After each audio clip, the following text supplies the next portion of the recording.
Nah, saudaraku sekalian, mari saat ini saya mengajak saudara untuk memperhatikan dan belajar firman Tuhan. Dan saya percaya bahwa kebenaran firman Tuhan itu akan terus membenarkan hidup kita. Kebenaran firman Tuhan itu akan terus memulihkan kita. Kebenaran firman Tuhan akan terus menyatakan kemuliaan Tuhan dalam kehidupan kita. Saudaraku sekalian, hidup dan kehidupan ini adalah sebuah hal yang sangat berharga yang Tuhan berikan kepada kita. Akan tetapi saudaraku sekalian, banyak orang seringkali menganggap hal ini biasa saja. Terutama saudaraku sekalian, saat keadaan kita semuanya baik-baik aja. Usaha pekerjaan karir kita baik-baik saja. Keluarga kita bahagia, anak-anak semua baik-baik saja. Lalu kita juga mungkin merasa masih muda dan sehat. Sehingga saudaraku sekalian, kita tidak pernah dengan sungguh-sungguh memikirkan kehidupan setelah kematian itu seperti apa. Atau kita tidak begitu serius memikirkan akan hal-hal yang bersifat kekekalan. Saudaraku sekalian, baru setelah kita menjadi dewasa, lalu kita mulai beranjak menjadi tua, dan kita menjadi lebih bijaksana, saudaraku sekalian, kita baru mulai menyadari. Kita baru mulai menyadari betapa berharga hari-hari hidup yang telah kita lewati. Dan kita juga menyadari betapa rapuhnya hidup ini. Jadi saudaraku sekalian, ini adalah sebuah hal yang menarik dalam kehidupan kita. Saya katakan bahwa hidup adalah sebuah perjalanan. Bagaimana kita mempersiapkan diri kita, itu akan menentukan perjalanan hidup kita itu menarik atau tidak. Berharga atau tidak. Oleh sebab itu mari, hari ini saya mengajak saudara untuk belajar dan terus belajar. Memperhatikan bagaimana kita membangun kehidupan kita dan bagaimana kita menjalani kehidupan kita. Dan saudaraku sekalian, salah satu hal yang sangat penting yang berhubungan dengan bagaimana kita membangun dan menjalani kehidupan kita, itu tidak pernah terlepas dari apa yang saya sebut dengan nilai hidup. Karena itu saudaraku sekalian, minggu ini kita belajar bersama-sama apa itu nilai hidup orang Kristen. Apa itu nilai hidup? Karena itu akan menjadi satu hal yang sangat penting. Mungkin kita akan membicarakannya, mungkin tidak satu minggu karena cukup banyak, tapi kita mulai dengan dasar-dasar apa yang disebut dengan nilai hidup. Saudaraku sekalian, banyak orang Kristen berpikir bahwa sebagai orang Kristen, hidup mereka itu pasti berarti, hidup mereka itu pasti berharga. Tetapi saudaraku sekalian, kenyataannya tidak demikian. Kenyataannya tidak demikian. Kenapa? Karena banyak orang Kristen, hidup mereka itu tidak menghasilkan dampak. Maka mereka sering dikalahkan oleh dosa, serta hidup mereka itu menjadi batu sandungan. Jadi bukan berarti setiap orang yang namanya Kristen, hidupnya pasti berarti, pasti berharga. Enggak semuanya begitu saudaraku. Nah mungkin saudara pernah kenal, pernah ketemu orang yang seperti ini, Kristen. Tapi hidupnya bukan menghasilkan dampak. Tapi malah hidupnya itu menjadi batu sandungan gara-gara dia. Malah orang gak mau percaya Yesus. Ada, banyak yang seperti begitu. Jadi saudaraku sekalian, mari kita belajar. Kita belajar untuk mengerti. Mempunyai kehidupan yang berarti dan berharga. Saudaraku sekalian, itu tidak ditentukan sudah berapa lama saudara menjadi orang Kristen. Tidak ditentukan sudah berapa lama saudara ke gereja, enggak. Tetapi hidup saudara itu bisa berarti atau berharga itu ditentukan oleh apa yang menjadi nilai hidup di dalam kehidupan saudara. Saya mengajak saudara untuk melihat satu bagian firman Tuhan. Dan kita mulai belajar beberapa hal yang menarik. Kita mulai dengan Injil Matius pasal yang keempat, ayat yang pertama sampai dengan ayat yang ke-11. Saudara boleh buka firman Tuhan di dalam Alkitabmu atau saudara boleh catat agar nanti saudara bisa baca. Mari perhatikan firman Tuhan dengan serius. Maka Yesus dibawa oleh Roh ke padang gurun untuk dicobai iblis. Dan setelah berpuasa 40 hari dan 40 malam akhirnya laparlah Yesus. Lalu datanglah si pencoba dan berkata kepadanya, jika engkau anak Allah, perintahkanlah supaya batu-batu ini menjadi roti. Perhatikan, Yesus bisa lapar karena Yesus itu dia 100% Allah, dia juga 100% manusia. Ya, jadi ya dari sisi manusia dia bisa lapar karena sudah 40 hari dia nggak makan. Ya, nah perhatikan ayat keempat, waktu setan mencoba dia, Yesus menjawab demikian, ada tertulis. Manusia hidup bukan dari roti saja, tetapi dari setiap firman yang keluar dari mulut Allah. Ayat kelima, kemudian iblis membawanya ke kota suci dan menempatkan dia di bebungan bait Allah. Perhatikan, setan itu nggak pernah menyerah untuk mengalahkan kita. Setan itu nggak pernah menyerah untuk menjatuhkan kita sebagai orang Kristen. Setan itu nggak pernah menyerah menggagalkan kita, saudaraku. Ya, nah perhatikan kembali, setan itu bilang begini, jika engkau anak Allah, jatuhkanlah dirimu ke bawah, sebab ada tertulis mengenai engkau, ia akan memerintahkan malaikat-malaikatnya dan mereka akan menatang engkau di atas tangannya, supaya kakimu jangan terantuk kepada batu. Setan tahu firman Tuhan, saudara. Tapi dia tidak takluk dan tidak tunduk kepada firman Tuhan. Kembali hal yang menarik, lihat bagaimana Yesus ya menjawab. Yesus bilang begini, ada pula tertulis, janganlah engkau mencobai Tuhan Allahmu. Dan kembali, setan gak pernah menyerah. Ada 8, iblis membawanya pula ke atas gunung yang sangat tinggi dan memperlihatkan kepadanya semua kerajaan dunia dengan kemegahannya. Dan berkata kepadanya, semua ini akan kuberikan kepadamu jika engkau sujud menyembah aku. Maka berkatalah Yesus kepadanya, enyalah iblis, sebab ada tertulis, engkau harus menyembah Tuhan Allahmu dan hanya kepada dia sajalah engkau berbakti. Lalu iblis meninggalkan dia dan lihat malaikat-malaikat datang melayani Yesus. Saudaraku sekalian, ini perikop yang sangat menarik. Ya. Kenapa menarik? Ya, karena kita melihat bagaimana Yesus itu ya bisa menang atas godaan, cobaan dari setan. Nah, saudaraku sekalian, kembali nanti kita akan bahas itu. Saat kita berbicara mengenai nilai hidup, kita perlu tahu apa yang dimaksud dengan nilai hidup. Ya. Jadi ketika kita membahas nilai hidup, kita bukan membahas hidup yang bernilai, saudaraku, ada bedanya. Tapi ketika kita berbicara tentang nilai hidup, kita perlu tahu apa itu nilai hidup, karena apa yang kita ketahui tentang nilai hidup, maka itulah yang akan membentuk kita. Mari sebuah definisi ya saya perlihatkan kepada saudara biar lebih mudah saudara mengerti.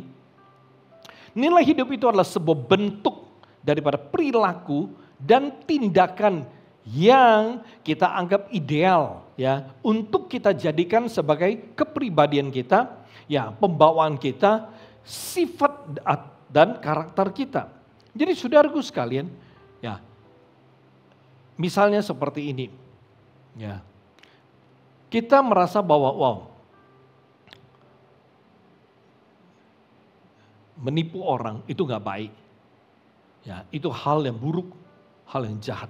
Nah kita merasa nggak baik, sebenarnya itu adalah sebuah nilai hidup di dalam kehidupan kita.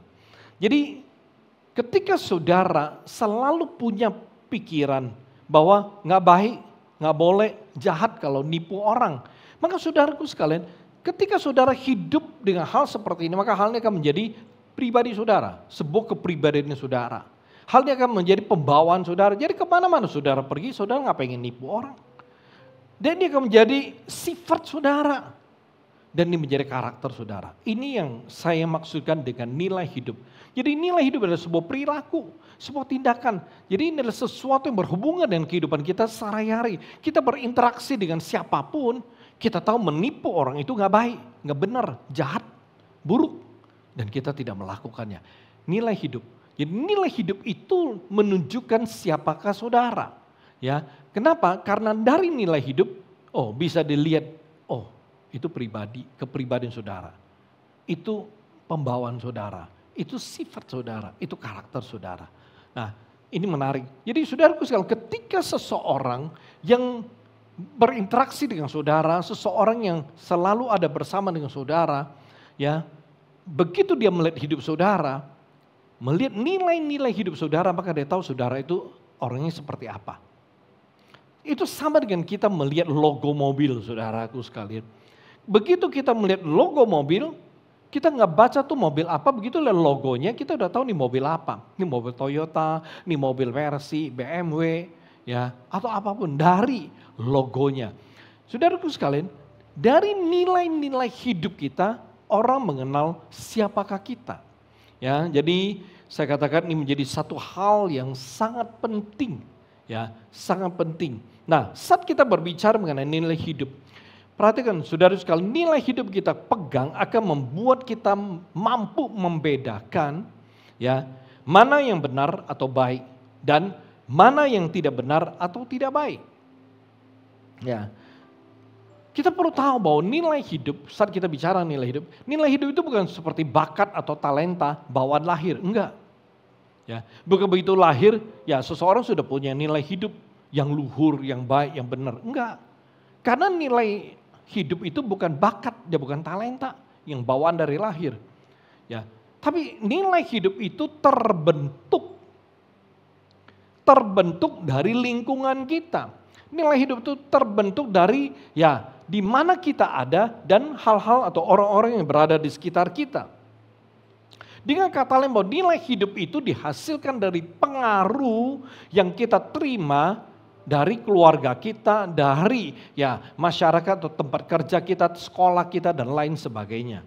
Ya, jadi kita perlu mengerti. Dan nilai hidup seseorang itu bisa berubah. Artinya, mungkin saudaraku sekalian, saat saudara berumur 25 tahun, tiba-tiba saudara yang mengerti, oh ternyata jadi orang mesti begini, atau umur 21, 22, ya ngerti jadi orang mesti begitu. Lalu saudara merasa, oh saya mesti seperti demikian. Maka itu mulai menjadi nilai hidup saudara. Tapi ketika saudara semakin dewasa, dan saudara menemukan bahwa, oh ternyata ya jadi orang bukan hanya sekedar harus ya baik, ya harus tidak boleh menipu orang, tapi menjadi orang juga harus bisa menolong orang. Nah itu nilai hidup saudara kemudian bertambah, ya dan mulai berkembang.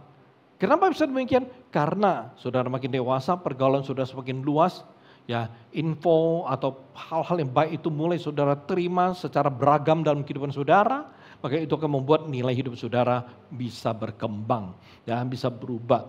Nah, saudaraku sekalian, oleh sebab itu saya katakan bahwa nilai hidup itu dihasilkan dari pengaruh yang saudara terima di sekitar hidup saudara.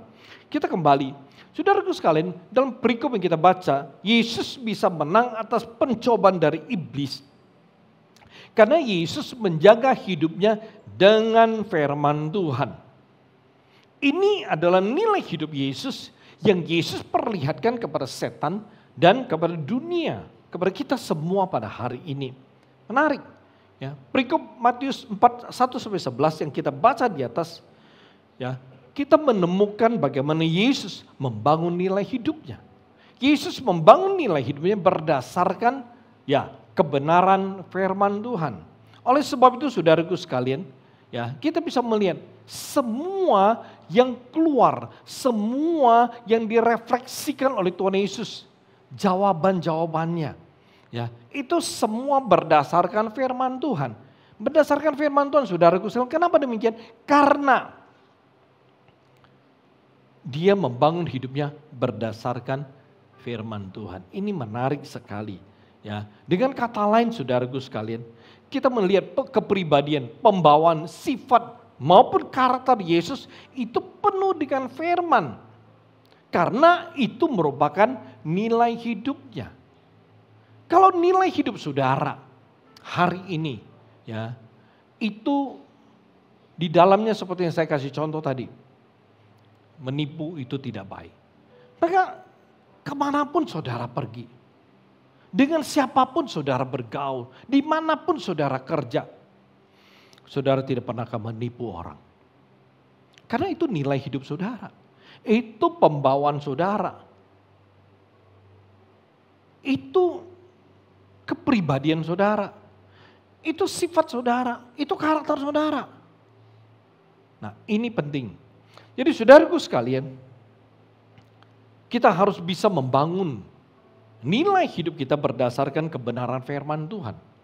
Karena ya, kebenaran firman Tuhan itu mampu memagari hidup kita dari serangan si jahat dan menolong kita untuk tetap kuat menghadapi berbagai pencobaan. Saudaraku sekalian, nilai hidup yang saudara miliki itu akan menolong saudara untuk tetap hidup benar ketika godaan dosa atau perbuatan salah datang dalam kehidupan saudara. Nilai hidup saudara akan menjaga hati saudara ketika godaan dosa bohong, dosa zina, kemudian dosa kesombongan maupun dosa-dosa lainnya itu menghampiri kehidupan saudara. Saudara tidak akan gagal, saudara akan jatuh. Kenapa? Karena hidup saudara dipagari oleh kebenaran firman Tuhan. Nilai hidup saudara akan menentukan kekuatan saudara bertahan dan menang atas godaan dosa dan dunia ini. Ini penting. Saudaraku sekalian, saya berikan sebuah contoh dalam perjanjian lama. Kitab Daniel pasal yang pertama ayat ke-8.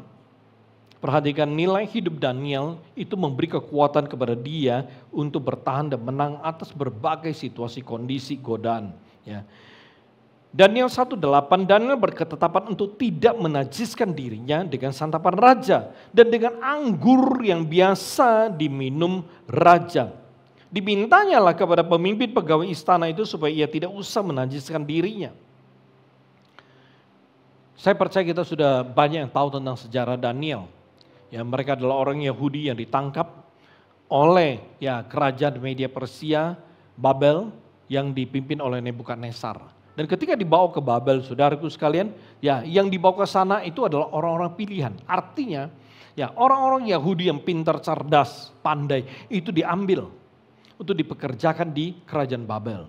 Dan saudaraku sekalian, ketika Daniel dan teman-temannya dibawa ke Babel, mereka diperlakukan dengan cukup baik.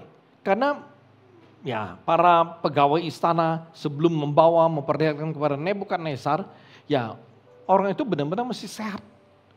Mesti bagus penampilannya. Karena itu mereka dikasih makan, minum yang baik. Tetapi saudaraku sekalian, waktu Daniel diperhadapkan dengan situasi seperti ini, Daniel menolak. Menolak. Daniel berkata, dia berketetapan untuk tidak menajiskan dirinya dengan santapan raja dan minuman raja. Perhatikan, saudaraku sekalian, orang Yahudi itu dia tidak makan semua makanan. Bagi orang Yahudi yang dimakan adalah hal-hal atau makanan yang kosher atau yang halal. Karena itu saudaraku sekalian, dulu ketika kita ke Israel, kita menginap di berbagai macam hotel. Tapi waktu kita nginap di hotel orang Yahudi, saya seringkali berpesan kepada anggota tur khususnya yang dari Medan, saudaraku sekalian.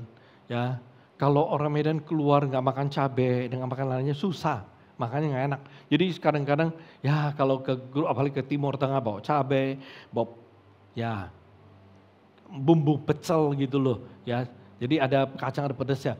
Nah saudaraku sekalian, masalahnya adalah apabila kita makan di hotel Yahudi sarapan contohnya, lalu kita keluar dari tas kita cabai 1 botol, kita tuang-tuang di sana. Begitu mereka ada rabi yang bertugas sarapan pagi mungkin 3-4 rabi, dia akan jalan terus keliling atau mengawasi segmen-segmen atau bagian tertentu di ruang makan. Begitu dia melihat saudara mengeluarkan cabai, saudaraku sekalian, saat itu dia akan langsung datang sama petugas, itu piring, itu gelas, itu semua di meja saudara diambil masuk dalam kantong plastik langsung dibuang. Kenapa? Haram menajiskan barang-barang mereka. Nah, makanan juga demikian. Makanan juga demikian. Oleh sebab itu saudaraku sekalian perhatikan.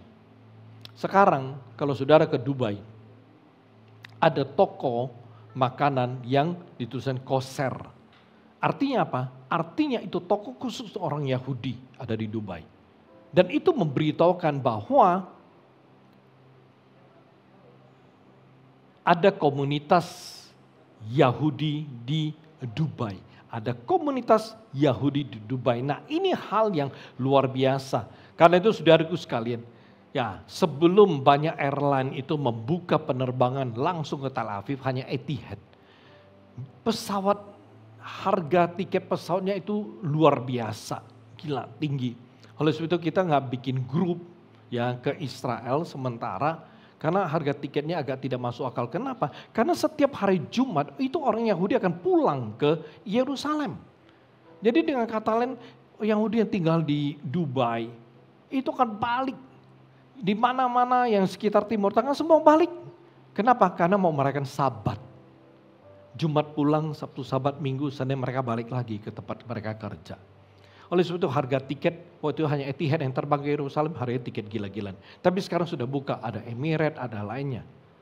Oleh sebab itu, ya itu membuat saya sedang berdoa dan menyusun tahun depan kita akan mengadakan trip sekitar bulan Oktober atau bertepatan dengan Sukkot atau Penuh Daun, kita akan berangkat ke Israel, ke Tanah Suci, ya tahun depan. Ya, jadi pas Israel sudah buka, kita sudah bisa pergi, ya. Banyak gereja sudah pergi, tapi ya saya putuskan mungkin gereja kita, ya kita akan berangkat tahun depan. Ya sekitar bulan Oktober bertepatan ya dengan hari Sukkot atau Pondok Daun, perayaan Pondok Daun. Ya, jadi bulan September ya Yom Kippur, Rosh Hashanah atau hari rayanya Yahudi, lalu tambah dengan Sukkot atau Pondok Daun, itu deretan ya hari raya yang sangat luar biasa penting bagi orang Yahudi ya, dan kita akan pergi pada hari-hari seperti itu. Kita kembali, saudaraku sekalian, perhatikan Daniel ya mampu untuk tidak menajiskan dirinya dikarenakan nilai hidupnya yang dia bangun ya dengan dasar kebenaran firman Tuhan, dengan dasar rasa takut dan hormat kepada Tuhan. Rasa takut dan hormat kepada kekudusan Tuhan. Oleh sebab itu saudaraku sekalian, ini menjadi satu hal yang sangat menarik. Ya, Daniel tidak menormalkan situasi kondisi dalam kehidupannya yang tidak sesuai dengan norma imannya kepada Tuhan. Maksudnya seperti ini, Daniel sebagai tahanan, sebagai budak, dia ditangkap dibawa ke Babel. Daniel tidak seperti ini. Waduh, ya karena saya tahanan ya, saya budak. Jadi udah saya mesti beradaptasi dengan lingkungan saya. Ya disuruh apa saya mesti ngikutin. Agar apa? Agar gue selamat. Agar saya selamat. Ya, kalau dia suruh makan apa, dikasih makanan saya makan. Disuruh lakukan apa, saya lakukan. Supaya apa? Supaya selamat. Tetapi saudaraku sekalian, Daniel tidak demikian. Dia tidak demikian. Apapun yang disuruh makan, dia nggak makan. Dia disuruh minum, dia tidak minum. Alkitab berkata dia tidak menajiskan diri. Dia tidak menormalkan situasi kondisi yang tidak sesuai dengan norma iman percayanya kepada Tuhan. Ya. Nah di sini kita menemukan bahwa kepribadian, pembawaan, sifat dan karakter dari Daniel itu adalah sebuah nilai hidup yang benar-benar dia bangun seturut dengan kebenaran firman Tuhan, rasa hormat, rasa takutnya kepada Tuhan. Sehingga dia bisa berkata, oh enggak, saya nggak mau menajiskan diri. Karena itu kepribadian dia, mau hidup kudus sebagai anak Tuhan. Itu adalah pembawaannya sebagai orang yang percaya kepada Tuhan. Sifatnya untuk hidup kudus, karakternya mau hidup kudus. Oleh sebab itu perkara atau barang-barang najis dia nggak sentuh. Itu nilai hidup dari Daniel. Dia bangun nilai hidupnya ya berdasarkan kebenaran firman Tuhan. Itu penting. Oleh sebab itu saudaraku sekalian, kita harus bisa seperti ini. Saya tidak tahu apakah saudara sebagai orang Kristen, ya, saudara menormalkan segala situasi kondisi yang saudara hadapi. Misalnya seperti ini, ya, saudara kerja di sebuah perusahaan, posisi saudara mungkin cukup penting. Lalu suatu hari, bos ulang tahun, bos belum percaya Tuhan, bos berkata malam ini saya akan adakan pesta ulang tahun saya untuk orang-orang tertentu, kalangan tertentu. Ya, untuk ya pimpinan dan perusahaan, leaders dan perusahaan. Saya akan adakan perayaan ultah saya besar-besaran di karaoke ini. Semua sudah diatur, disiapkan pesta besar. Saudara sebagai orang Kristen, manajer diundang. Dan ketika sampai di sana, ya karaoke bos semua teman-teman mereka kumpul. Wah, di sana bos mulai buka minuman, tang. Ayo mulai minum. Ya rokok 1, 2, 3 kotak semua disiapin gede-gede macam-macam kotak apapun. Oh saudara, ayo sini minum. Ya, waduh, gimana? Mau nolak? Nggak enak.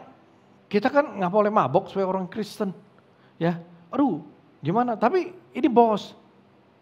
Nanti tahu-taunya, aduh, nyakitin hati bos, dibilang nggak hormati bos. Aduh, disuruh minum, udah gue minum dah. Lalu mulai dia suruh, rokok dong. Waduh, mari kita bikin ruangan penuh dengan asap. Rokok. Aduh, kita seorang Kristen, saudara udah nggak merokok. Saudara udah berhenti merokok. Tetapi saudaraku sekalian, tapi ini bos sudah sodorin, gimana? Nggak enak, nggak berdaya. Ya, takut nyakitin bos. Aduh, udah tahu kita mulai ngerokok. Ya, masa mulut yang pakai untuk memuji Tuhan, ya, tapi juga bisa ya kita pakai untuk merokok. Saudaraku sekalian, tapi bohwat, ya, bos suruh ngerokok, udah hampir merokok. Nggak gitu lama, tiba-tiba bos berkata, oh kurang ramai ya. Nah, bos bilang ke karaoke, nggak bisa begitu, ayo untuk lebih ramai. Dia panggil masukin LC, cewek-cewek.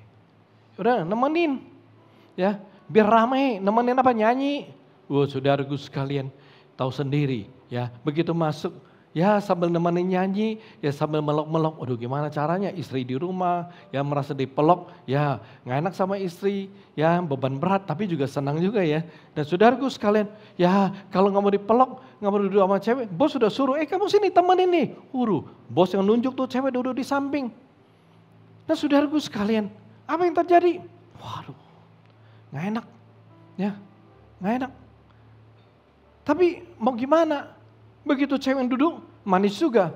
Langsung berkata, jadilah kehendak-Mu Tuhan. Nah saudaraku sekalian, mau bagaimana? Saudaraku sekalian, situasi seperti itu, bagaimana saudara bertindak? Nggak bisa nolak, karena bos, acara bos, takut sakiti, nyakitin hati bos. Udah, paling pulang rumah, sepanjang perjalanan pulang di mobil minta ampun sama Tuhan.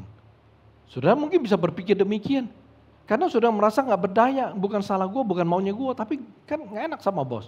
Nah saudaraku, berapa banyak orang Kristen yang selalu menormalkan situasi kondisi yang dia hadapi walau itu bertentangan dengan norma imannya. Berapa banyak? Permisi tanya, apakah saudara pernah punya pengalaman seperti ini? Nggak usah jawab di sini, WhatsApp aja, bos saya pernah. Saudaraku sekalian, mari kita belajar. Namanya nilai hidup.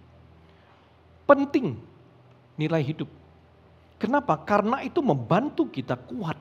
Membantu kita ya menjaga kita punya hidup di hadapan Tuhan.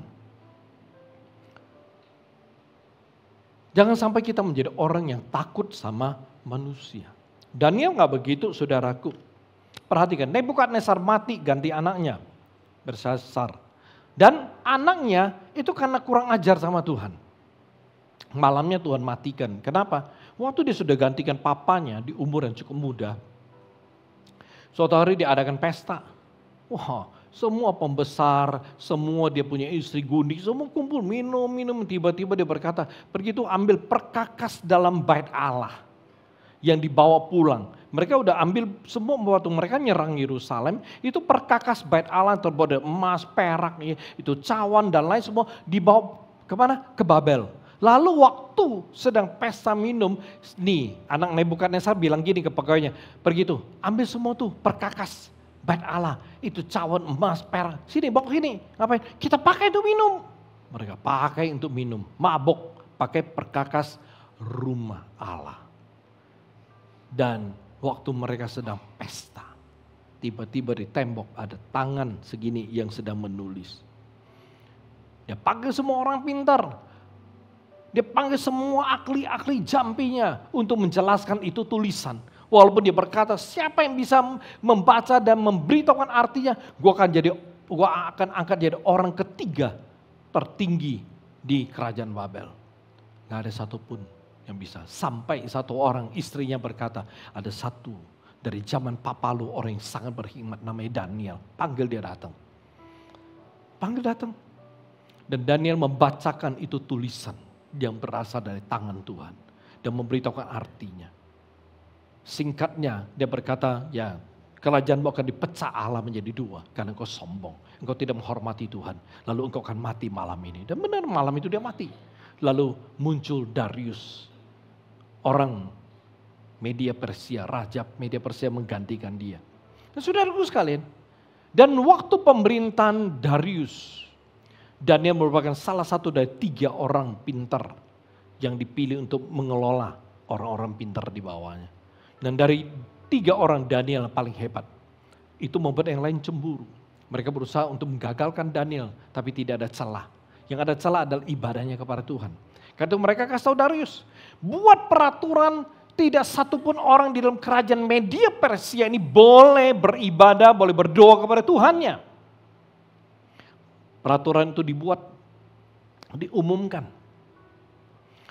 Saudaraku sekalian, Daniel dengar. Ya, tapi apa yang Daniel lakukan? Kitab Daniel pasal 6 ayat 10. Daniel pasal 6 ayat 10 firman Tuhan bilang begini, demi didengar Daniel bahwa surat perintah itu telah dibuat, pergilah ia ke rumahnya. Dalam kamar atasnya ada tingkap-tingkap yang terbuka ke arah Yerusalem. 3 kali sehari ia berlutut, berdoa serta memuji Allahnya seperti yang biasa dilakukannya. Artinya apa? Sebelum peraturan itu ada maupun sesudah peraturan itu ada, Daniel tetap beribadah kepada Tuhannya. Dan apa yang terjadi? Dia ditangkap. Tapi karena dia membela Tuhan dan Tuhan bela dia, Daniel ditangkap, dilempar ke dalam gua singa. Singanya bukan singa yang kecil, saudaraku, bukan kayak kucing. Enggak, singa gede. Singa yang selalu dibuat kelaparan. Karena menjadi tempat penghukuman. Dan singanya bukan seekor, saudaraku. Dan Daniel dilempar ke dalam gua singa. Firman Tuhan bilang apa? Tuhan mengatup mulut singa. Artinya Tuhan itu menutup itu mulut singa. Begitu ngeliat Daniel, dia mau makan Daniel tapi mulutnya nggak bisa buka. Masalah di sini, saudara. Bayangkan, lapar, pengen makan, mulut nggak bisa buka. Itu singa. Saudaraku sekalian, perhatikan. Daniel, dia berani tetap beribadah kepada Allah karena nilai hidupnya itu dibangun di atas dasar kebenaran firman Tuhan yang dia pelajari dan dia pegang seumur hidupnya. Sehingga kita bisa melihat bagi Daniel beribadah kepada Tuhan itu adalah bentuk dari dia punya kepribadian. Dia punya pembawa, dia punya sifat dan dia punya karakter. Dengan kata lain, tidak ada satu hal apapun yang bisa menghentikan Daniel beribadah kepada Allah. Saudaraku sekalian, kalau beribadah kepada Tuhan, itu adalah saudara punya kepribadian. Saudara punya pembawaan sifat dan karakter saudara itu selalu mau beribadah kepada Tuhan. Saya percaya di mana saja saudara berada, kemanapun saudara pergi, saudara pasti akan beribadah kepada Tuhan. Beberapa waktu yang lalu cukup lama, saya rasa mungkin sekitar berapa ya? 5-6 bulan yang lalu. Ya, ada satu jemaat kita, ya waktu kita makan dia bercerita seperti ini. Wah, waktu itu boksu lucu loh. Ini bukan kebetulan, karena waktu kami sedang berada di luar negeri di tour, ya dia tour bertepatan dengan kita punya jemaat yang satu lagi. Dan itu hari Minggu, ya hari Minggu, dan di dalam bus dia ngikutin ibadah online kita, live streaming. Ya, dan waktu dia lihat, dia pingin kasih tahu jemaat yang satu itu. Ya, ini ada live streaming nih, lagi ibadah nih. Ya, kita bisa ikut ibadah live streaming. Jadi dari bus dia jalan-jalan kucuk-kucuk ke tempat jemaat kita yang satu lagi duduk. Baru dia mau kasih tahu, dia melihat jemaat kita yang satu di bus, ya juga sedang ngikutin ibadah secara online pakai headset. Nah, ini menarik. Saudaraku sekalian, maksud saya adalah seperti ini. Kalau memang nilai hidup kita itu kita bangun berdasarkan firman Tuhan, rasa hormat takut akan Tuhan. Ketika nilai hidup kita, pribadi kita adalah orang, kita ngerti sebagai orang Kristen kalau hari Minggu, hari Sabat kamu mesti beribadah.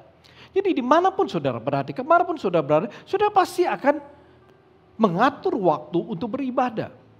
Mencari kesempatan untuk bisa beribadah. Nangkap kan? Jadi saudaraku sekalian, oleh sebab itu perhatikan sama dengan Daniel. Di Yerusalem dia beribadah. Di Babel, di Media Persia, ditangkap sebagai budak. Dia berada di negara atau bangsa kerajaan lain, dia tetap beribadah kepada Tuhan. Kenapa? Karena itu nilai hidup dia. Nah saudaraku sekalian, mari sebagai orang Kristen, kita semua harus membangun dan memiliki nilai hidup yang berakar ya kepada firman Tuhan. Agar kita kuat dan tak tergoyahkan oleh berbagai tantangan kehidupan ini. Ya, dan tantangan dosa yang selalu membayang kita setiap saat, saudara. Ya. Dengan kata lain mari kita lihat, hidup kita itu harus dipimpin oleh nilai hidup yang benar. Agar kita bisa memancarkan, merefleksikan ya, kepribadian, pembawaan sifat dan karakter yang benar juga saudaraku, ya. Karena kita tahu bahwa hidup kita itu bisa benar bukan dilihat dari berapa banyak pengetahuan ya firman Tuhan yang kita kuasai. Ya, tetapi hidup kita itu bisa benar ya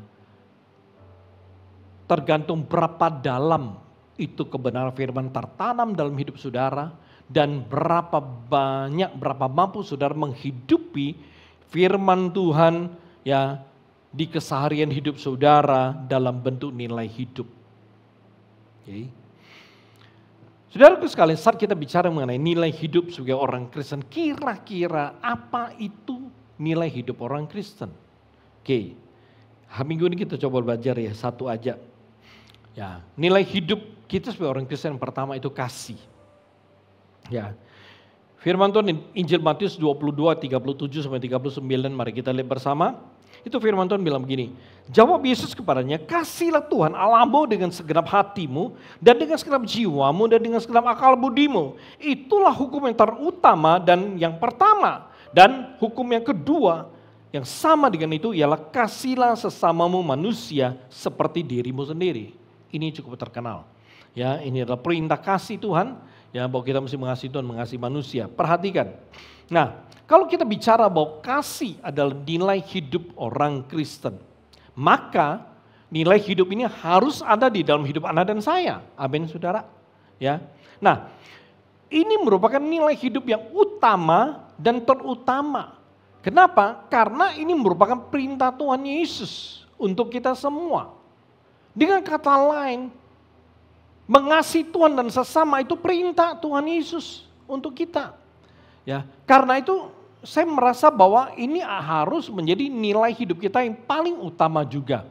Ya, punya kasih, mampu mengasihi, itu harus menjadi kepribadian kita, pembawaan kita, sifat kita dan karakter kita.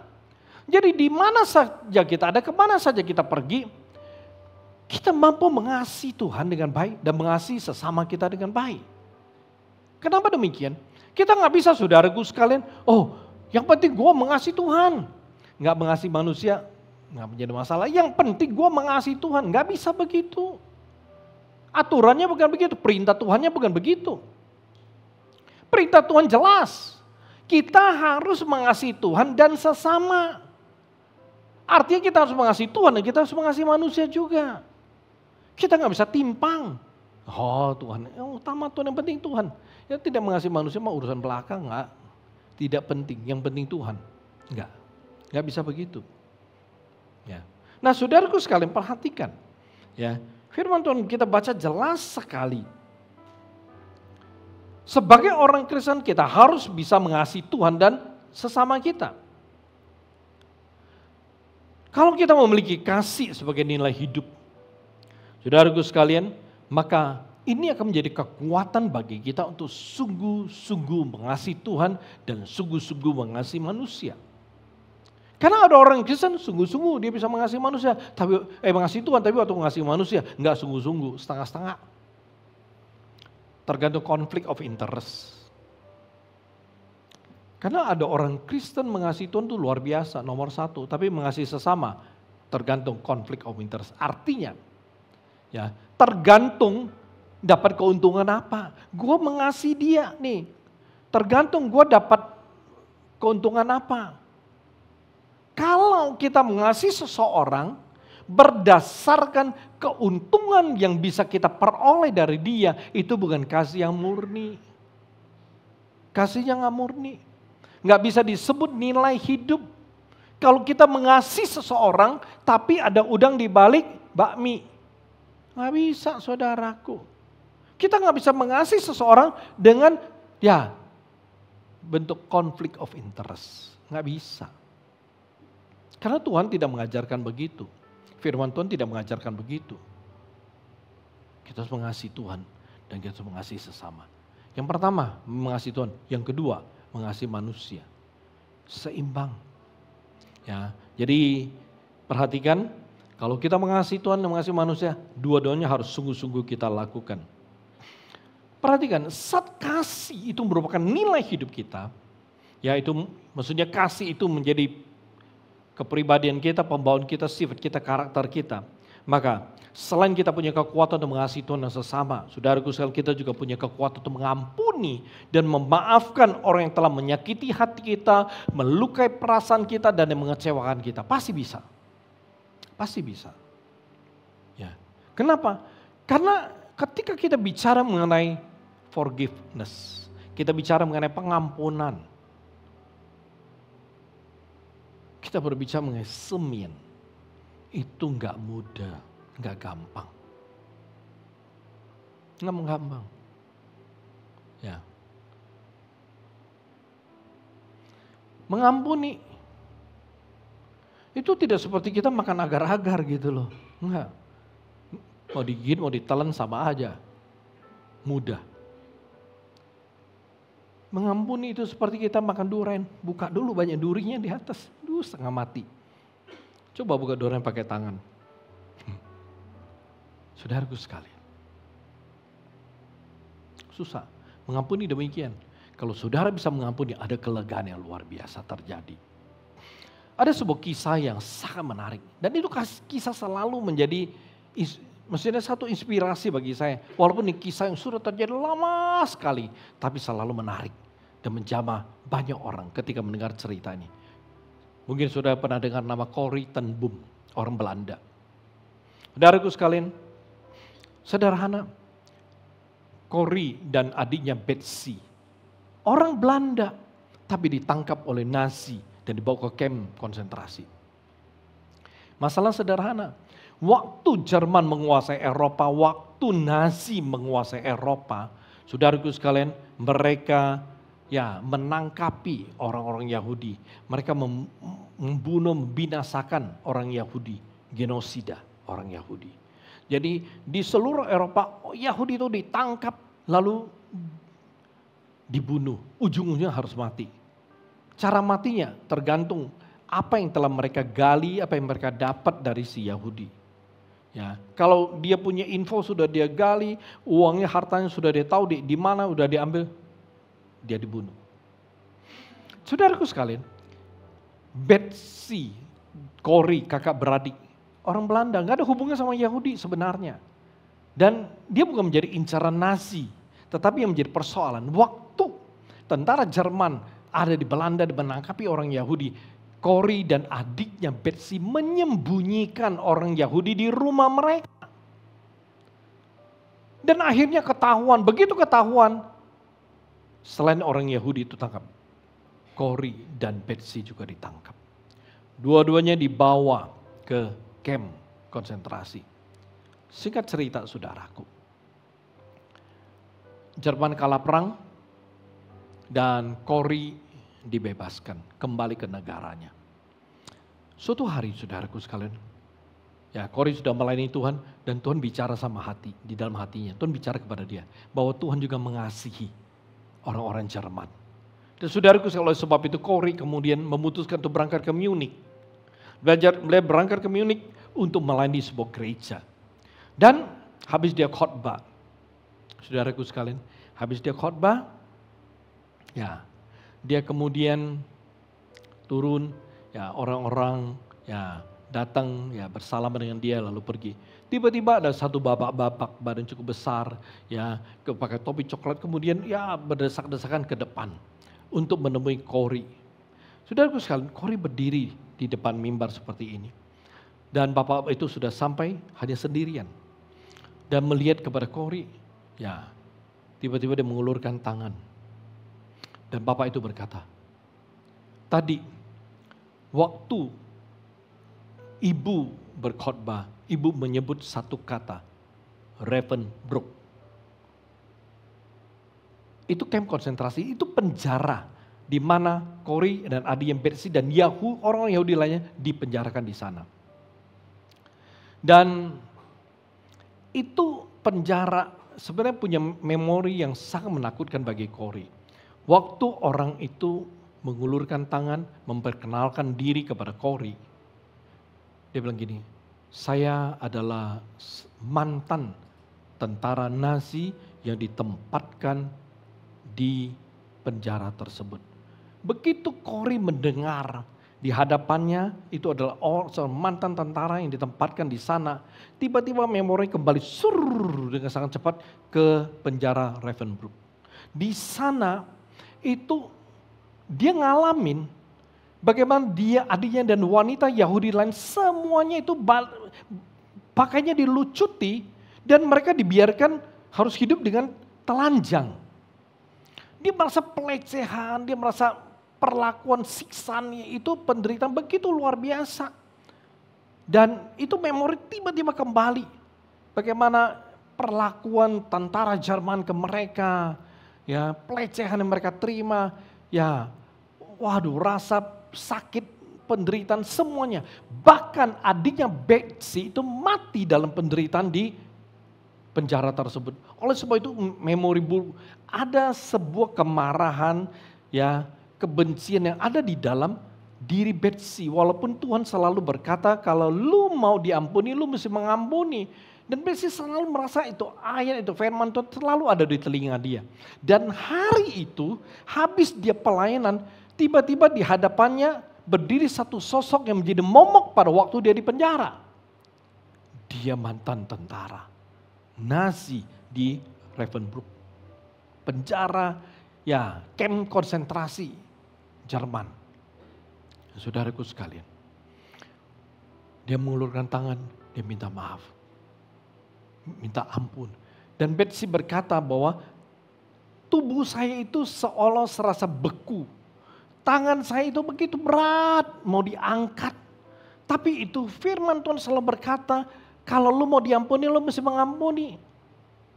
Dan bukankah, dia bilang, bukankah Tuhan bilang ke dia bahwa dia mengasihi orang Jerman. Dan dia juga harus mengasihi orang Jerman. Walaupun dia punya kenangan yang buruk. Saudara Betsy berkata, ketika saya mengangkat tangan saya, sebenarnya itu berlangsung singkat, tapi itu serasa lambat sekali, berat sekali tangan saya untuk menyalami tangannya. Dan saudaraku sekalian, Kori berkata gini, pada saat saya merasa begitu susah, untuk menyalami dia. Lalu mulut saya begitu berat untuk mengucapkan, saya mengampunimu, saya memaafkanmu. Saudaraku sekalian, Corey bilang gini, walaupun dia selalu terbayang bagaimana adiknya mati, si Betsy. Dia berkata, waktu saya menyalami tangan tentara, mantan tentara itu. Lalu ketika saya berkata dengan tulus dari hati saya yang paling dalam, saya mengampuni, saya memaafkan kamu. Dan saat itu dia tiba-tiba merasa ada rasa hangat. Tangannya, badannya udah beku, tiba-tiba dia merasa ada kehangatan menjulur dari tangannya, kemudian ke sekujur tubuhnya, tiba-tiba dia merasa ada satu kelegaan, rasa ringan yang begitu luar biasa. Dan dia tersenyum dan dia berkata, Tuhan mengasihimu. Dia sulit untuk mengampuni orang-orang, khususnya orang Jerman. Tapi Tuhan berkata dia mengasihi orang Jerman dan sudah ke Jerman. Dan ternyata Tuhan melakukan rekonsiliasi antara dia dengan orang Jerman di sana. Dan sejak saat itu dia gak pernah benci, marah, kecewa sama orang Jerman. Ya, jadi saudaraku sekalian, kenapa bisa demikian? Karena Corey ingat Matius 6:14. Ya, jikalau kamu mengampuni kesalahan orang, Bapamu yang di sorga juga akan mengampuni kamu juga.